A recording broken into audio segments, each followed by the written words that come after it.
There are departures that close chapters and departures that quietly rewrite the story.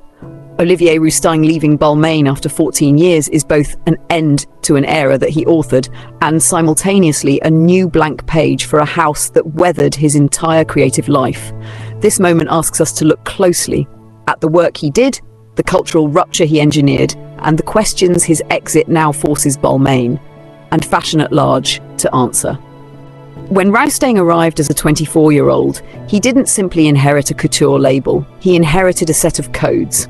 Military tailoring, strong shoulders, a Parisian elegance that once belonged to a different century, and he translated them into a vocabulary that spoke to the present.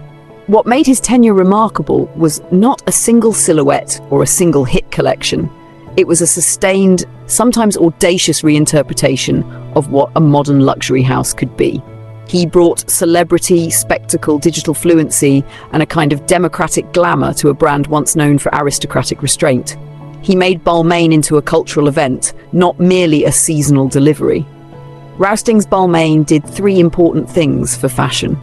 First, he expanded the audience. By marrying red carpet opulence to social media storytelling and close friendships with performers and tastemakers, he turned runway shows into global conversations. Balmain was no longer a house reserved for the few. It was broadcast, remixed, and worn by millions. That shift altered how people conceived of luxury: immediate, visual, and participatory. Second, he foregrounded representation. At a time when major houses still looked unimaginably homogeneous, his presence as a young black creative director was symbolically seismic. Representation matters not just in staffing, but in who is pictured, who is celebrated, and whom the brand imagines when it crafts desire. That visibility invited new consumers in, offered new role models to younger generations, and forced a conversation about who luxury actually serves. Third, he modernized ascent.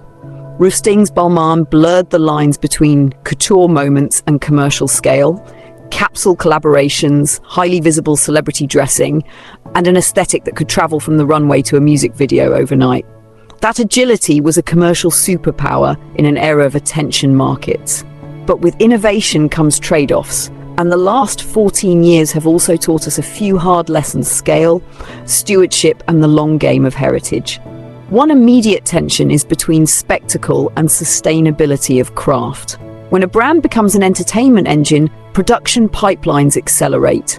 The need for rapid launches, celebrity-ready pieces, and merch-style collaborations constrain the systems that historically defined luxury: slow ateliers, hand-finished details, and careful quality control. The pressure to be seen, now, can make meticulous making feel like a bottleneck. The result is a paradox. Cultural dominance can erode the very craftsmanship that justifies price and prestige. A second tension is brand identity. Rousteing enlarged Balmain's meaning, but with that expansion came a dilution risk. Heritage houses survive on a coherent language, cut, material, proportion, and a set of recognizable gestures, repeated and refined over seasons. When a brand stretches itself stylistically to chase multiple audiences at once, the core codes blur. That makes succession especially precarious. Who comes next to steward a house that has been both hyper-contemporary and classically rooted? The new creative organization Balmain promises will have to answer how to hold that balance without collapsing either thread. We must all talk about perception and quality.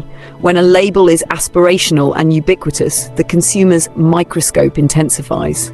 A seam that might have gone unnoticed on a lesser-known house becomes evidence of failure on a global stage. Complaints about quality, real or amplified, are cultural barometers. They tell us something about expectations. If price and visibility rise faster than demonstrable craft, consumers start to ask why they should trust a label's premium. That critique is not unique to Balmain. It is a structural conversation about how the industry scales and who pays the hidden costs of that growth. Psychologically, Rousteing's Balmain connected to desire in a way few houses have. It offered glamour as possibility. For many viewers around the world, Balmain became shorthand for aspiration, the idea that couture could belong to the present moment, to diverse bodies and to popular culture. That felt radical and inclusive, but aspiration can also be performative. The celebrity-centric model turns pleasure into spectacle, and spectacle ages quickly. The consumer who fell in love with Balmain's first wave of magnetism may find the brand's next chapter stranger or less intimate.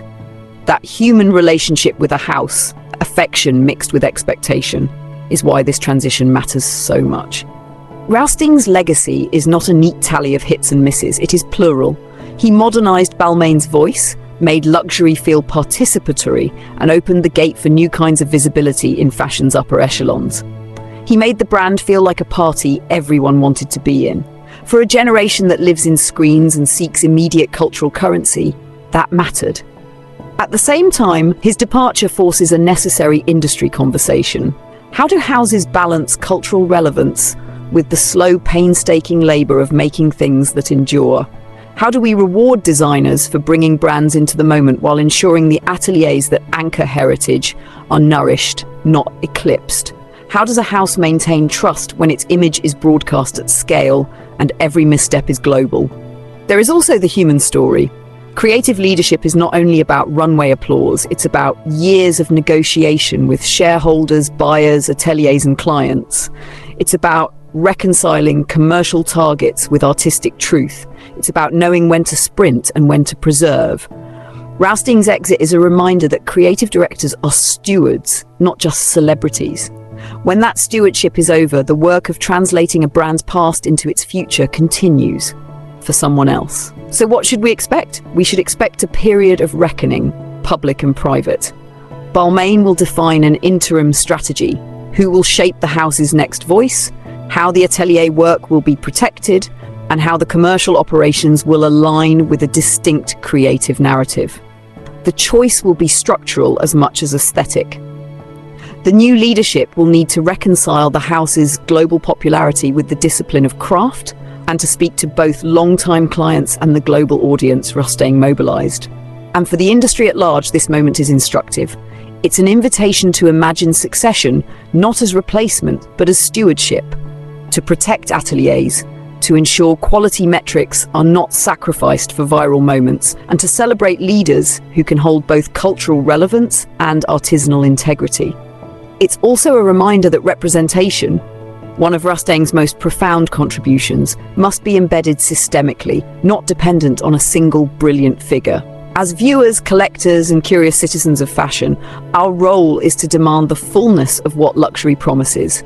Beauty that is responsibly made, stories that honor labor, and designs that endure beyond the cycle of virality. Olivier Rousteing gave us a version of glamour that felt like possibility. Now the house he shaped must translate that possibility into a legacy that lasts.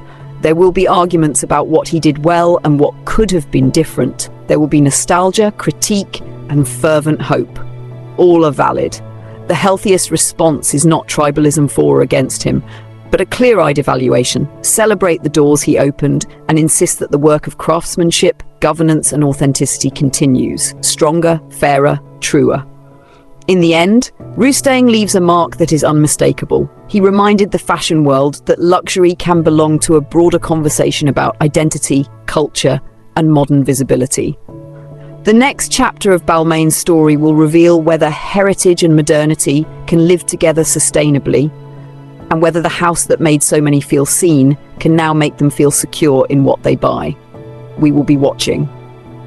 And when the new creative organization is announced, we will look not just at the name, but at the commitments behind it, to craft, to transparency, and to the people whose hands bring couture to life. Because in fashion, endings are always beginnings, and the quality of what comes next will be the truest measure of what Olivier Rousteing left behind. Follow GTWJ Mag for further deep dives and the nuanced conversations that matter to anyone who loves fashion beyond the surface.